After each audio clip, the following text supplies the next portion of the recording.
House Minority Leader Nancy Pelosi, thank you very much for joining us. Hey, Mike Barnicle, you have to be pleased. I mean, Donald Trump, a 71-year-old guy, and Paul Ryan still talking about youthful indiscretions. Right. You can still get away stuff well into your 70s. I know, and I'm going to have Paul follow me in Central Park. Oh, we didn't know any better. Yeah, no. We're in Washington. Youthful Raise it a level. Yeah. Would you please? All right, we have Speaker to be Nancy Pelosi with us.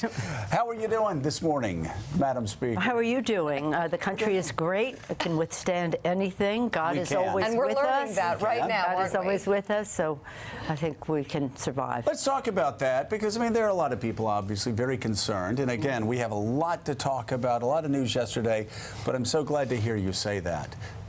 Our system's been challenged. Yes. Our courts have been challenged. The independence of the judiciary has been challenged. The free press has been challenged. So many institutions that we've always taken for granted have been challenged. And yet, 6 months in, they've all withstood some pretty harsh attacks. Well, yes, but we have to enlarge the issue. Just everything you described is our system of checks and balances. Right. And also the freedoms in our Bill of Rights. Right. And so we have to recognize what is happening, because this is not a strengthening of our country. It is not bringing our country together. No. And so we have a bigger responsibility, much bigger than politics, Democrats and Republicans, to put this in a place. Does it honor the vows of our founders? How do we get out of these tribes? People talk about the political tribes. How do we get out of this? Every 2 years we hear that, you know, somebody comes along and we're going to figure out a way for both sides to work together. How do we ever get to that point? Well, as you know, one of the biggest divisions in the Congress of the United States is trickle-down economics versus middle-class income, and that economics. And that is really everything you see when you say, when are the Republicans going to disagree with Trump, and when are they going to walk away with Trump? Trump is an enabler for them, and they are an enabler for him for that economic principle. You know it well. And they sacrifice everything on that altar. Public sentiment is everything, Abraham Lincoln. To the extent that we can take this argument, this debate to the American people, and we come up with a compromise, respectful. I always grant people their position. I respect that they believe something. I don't know what the president believes, but I respect the position that our colleagues have. You may not agree, but you respect him ideologically. And Mike Pence. Right, Mike Pence. Right, exactly. So where can you guys meet then? What is that? Can you think of an issue that you could work with Donald Trump on? Well, we've on? always worked on infrastructure together. It's never been political until President Obama made some suggestions that they would block. But I think we have to step back for a moment and just observe what one of the branches of government is doing. We have someone in the White House who really is disrupting the checks and balances system, whether it's the courts, whether it's the Congress or not. And New Yorkers had said to me, you watch his behavior. This is how he operates. Right. And you judge it. First, he will try to charm you. If that doesn't work, he bullies you. If that doesn't work, he walks away from you. Just walks away from the deal. And if that doesn't work, he sues you. Has he charmed you at all? Well, I find his charm rather offensive. But no, no. But I mean, because this, you know, we're here because of what we believe, what our responsibilities are to the American people, and part of that responsibility is to find common ground. Right. Not to just say, I didn't even know what was going on here. I didn't know this is going to be so hard. Well, listen. Your description of him, and this question is not meant to be exaggerated in any way, but you could see yesterday in Comey's testimony that every exposure he had with Donald Trump, he was growing more and more concerned. From what you've seen so far, do you have any concerns about his fitness to lead? Well, you know, any of you who have been in the Oval, and you have, it's a very intimidating place. You're the President of the United States, the leader of the free world. Right. So when the leader of the free world calls you into his office, clears the room, says what he hopes you will do. Well, first he starts and asks, do you like your job? Do you like your job? I like your job. And are you going to be loyal? Let me ask you something. I want to be loyal. If you ask somebody that's working for you, do you like your job? That sets the tone of the conversation from the beginning. Well, it's a pattern. You know, do you like your job? I want loyalty.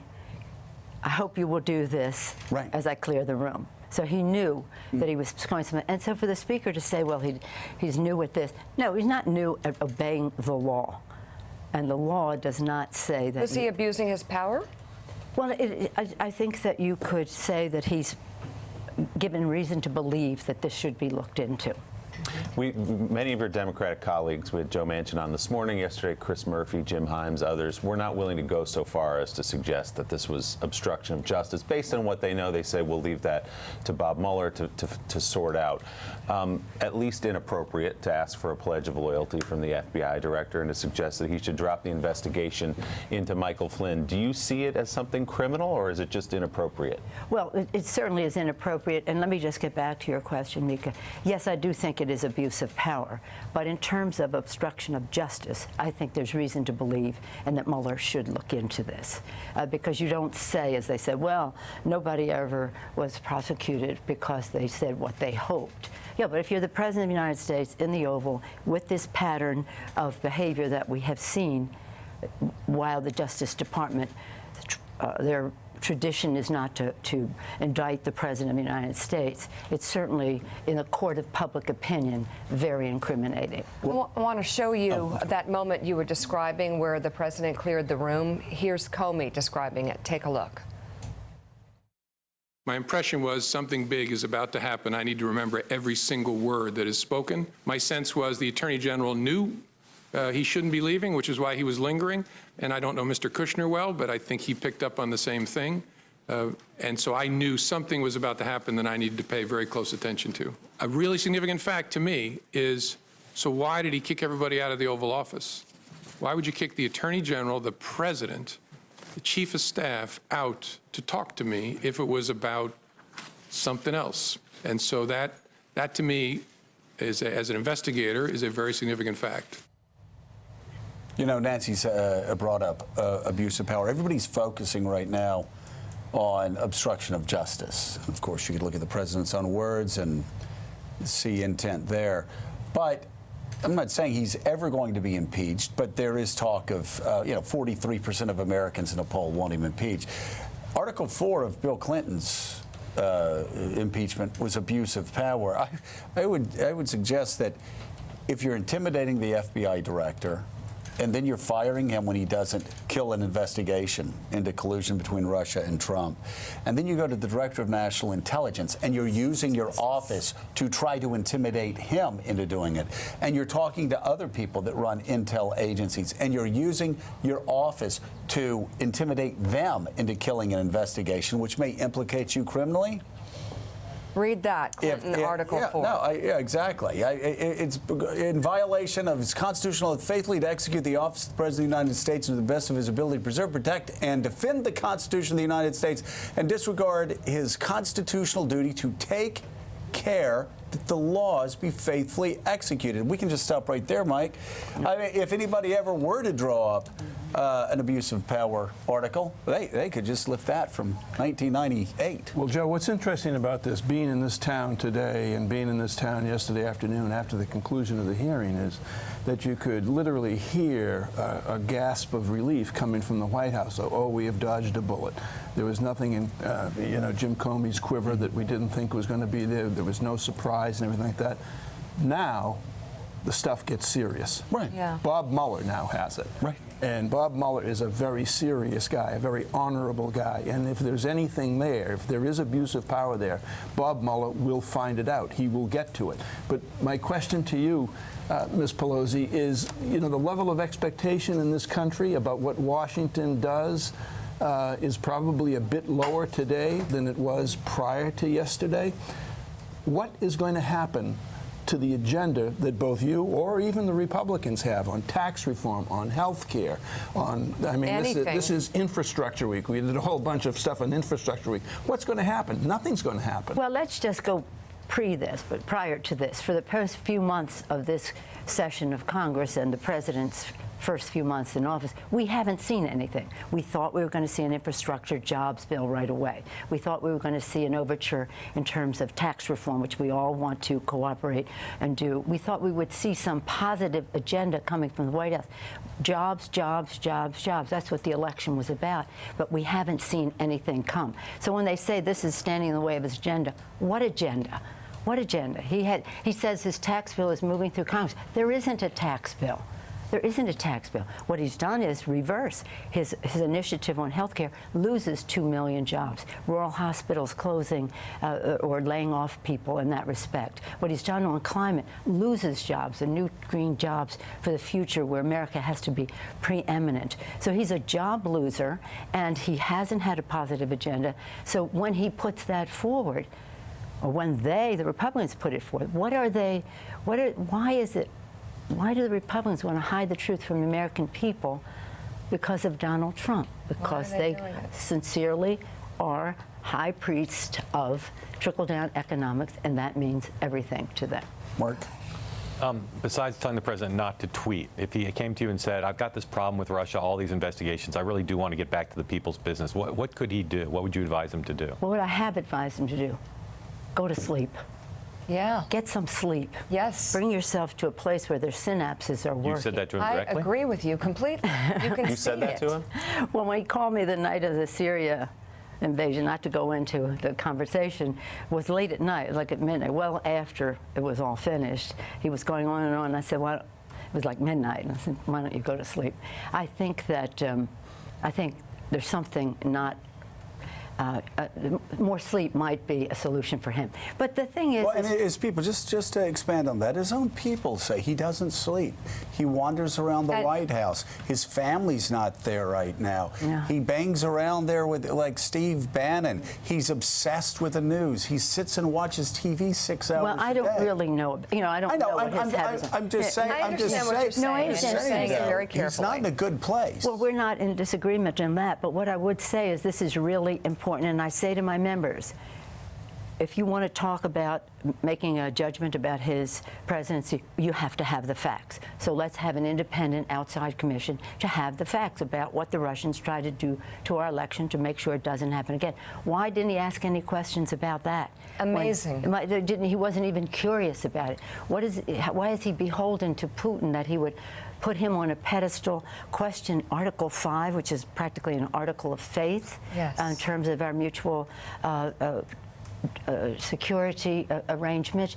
Why would he question whether he would do sanctions on Russia? What is it the Russians have on him, politically, personally, and financially? Okay, so he is what he is. That's a question. Well, but more by the way, importantly, speaking of the we Russians, have to Nancy, find what he is suggesting to take our country forward, so we can agree or disagree or compromise, but he's got to get to work on his job. And for some reason, he thinks his job is a reality TV show. It's Speaking so of true. the Russians, we now have learned that Jeff Sessions, the Attorney General, now has had a third meeting with the Russians that was not revealed. Reportedly revealed, reportedly coming from a private session yesterday. And the question that David Ignatius and I were asking before is, why is it that they lie about all of their meetings with Russians? Well, let us have an outside committee. We have Mueller, as you mentioned, highly respected. He'll do a good job inside the Justice Department, reporting to Trump appointees, but nonetheless, a great person. We have the congressional investigations from the Intelligence Committee, House and Senate. Hopefully they'll be useful inside the Republican Congress.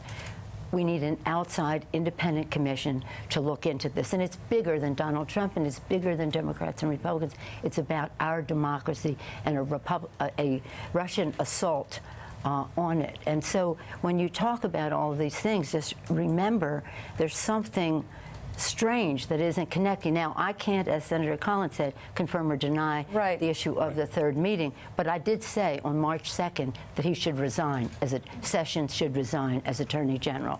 Given the fact that very few people other than you, especially you, are more familiar with the stress of the job of the presidency, given your remarks a few moments ago, are you concerned about the president's health? I think his family should be concerned about his health. But the fact is that this is hopefully not repairable. He is the President of the United States. You mean you hope it is repairable? Yeah. Yeah. It's not Irreparable. Irreparable, yes, exactly. Well, maybe I was right. I just didn't want them to have that headline Maybe I out was there. right. Exactly. Maybe it's You know Freudian. what? So Hopefully it's not hope- repairable, and perhaps there is an impeachment. No, Just kidding. No. No. Everything is. Look, I was on ethics for 7 years. You're only allowed to be 6, but they pushed me to 7. So I have worked on this kind of Right. thing for long. It's about the facts and the law.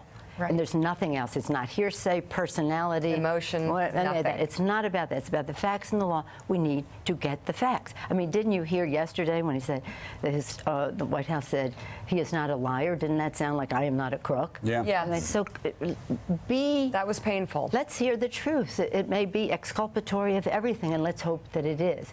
But why would the Republicans stand in the way of an independent commission to investigate what intervention there may have been from a foreign power into our elections and an adversarial Pretty foreign basic power? question. Part of the president's sales pitch during the campaign, Leader Pelosi, was that he was this master deal maker, art of the deal, all those things. When I get to Washington, I'm going to be on the phone all the time, making things happen, pulling people together. Has that been your experience in the first 4 months? Has he been a good deal maker? Has he reached out to you? Has he brought people together to get things done? Well, I'll just give you this as an example. The first meeting we had, House and Senate, Democrats and Republican leadership in the White House. This is a big deal. I mean, it really fills you with some pride to have a seat at the table. A new president, House, Senate, Democrats, Republicans. I've been at that meeting with President George W. Bush as a leader and President and Speaker. Same thing with President Obama. And now here we are with a new president. First thing he says, to open the meeting, you know I won the popular vote. This is the first meeting. So I said, well, I thought since he's being unconventional, so will I, because I'm very respectful. I'm very respectful. You can ask President Bush. We worked very closely with him, even though we had our differences. We passed many things. I bet you're missing him now. Well, he told me I would. He said, you're going to miss me. But he said that a long time ago. You're going to miss me as president. I wish he were president now. I wish Mitt Romney were president. I wish John McCain were president. But Wow. as far as the Republicans, the people who voted for him, it's almost like any mammal will do. They were just voting, voting a certain So way. how did you That's a respond good way when of he putting made it. that claim?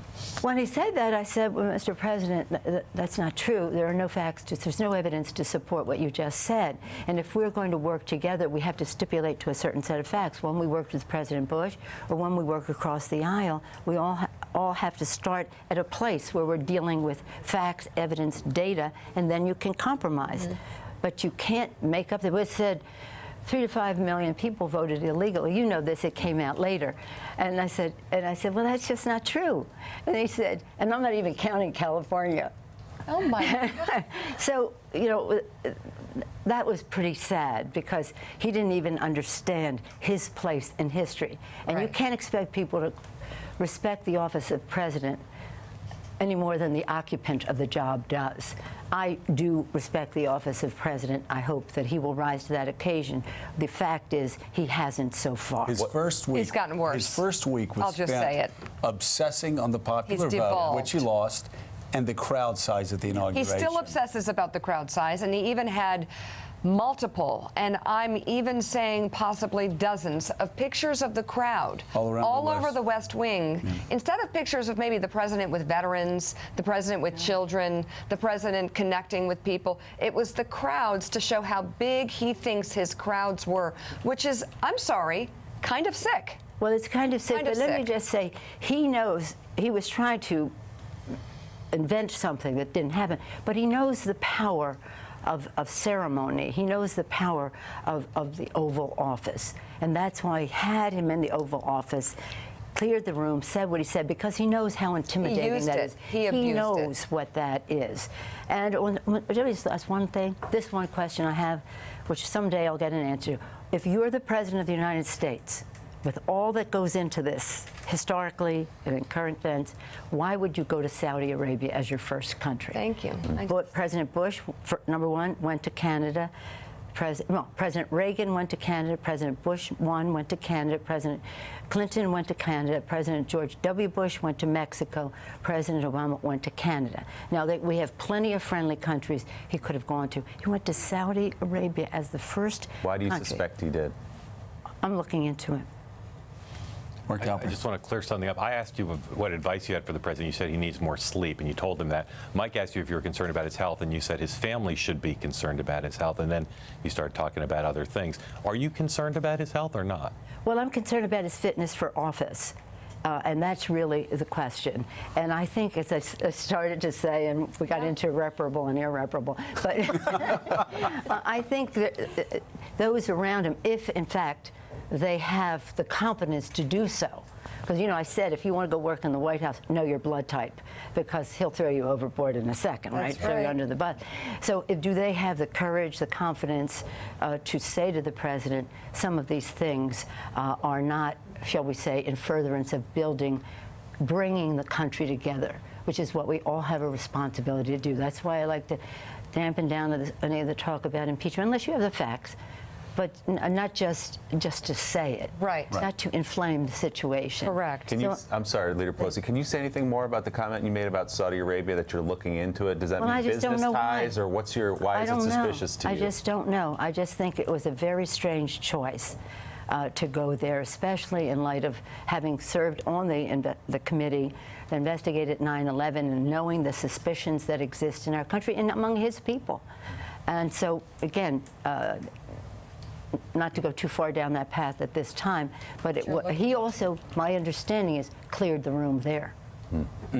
Wow. Minority You're a good Leader Nancy reporter. Pelosi.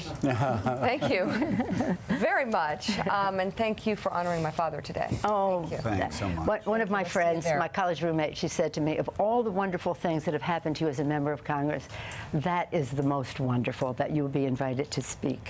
For thank speak. Well, you know, Dr. Brzezinski, and Mika tells this story, Dr. Brzezinski, when he came out against the Iraq War in 2002 and 2003, was isolated. And so many people were angry with him because there weren't a lot of foreign policy giants that were coming out aggressively against it. And he was even not fearful, but even concerned about coming to the Hill, because even Democrats, a lot of Democrats, were shunning him.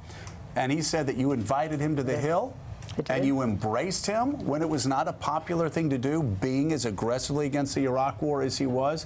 And he'll never forget that. Oh, I'll never forget it, but we'll talk about it today. He liked you a lot. I liked him. And you know who else he very much. liked? Barack Obama. Yes, he did. Yes, absolutely. First to endorse, still ahead on Morning Joe.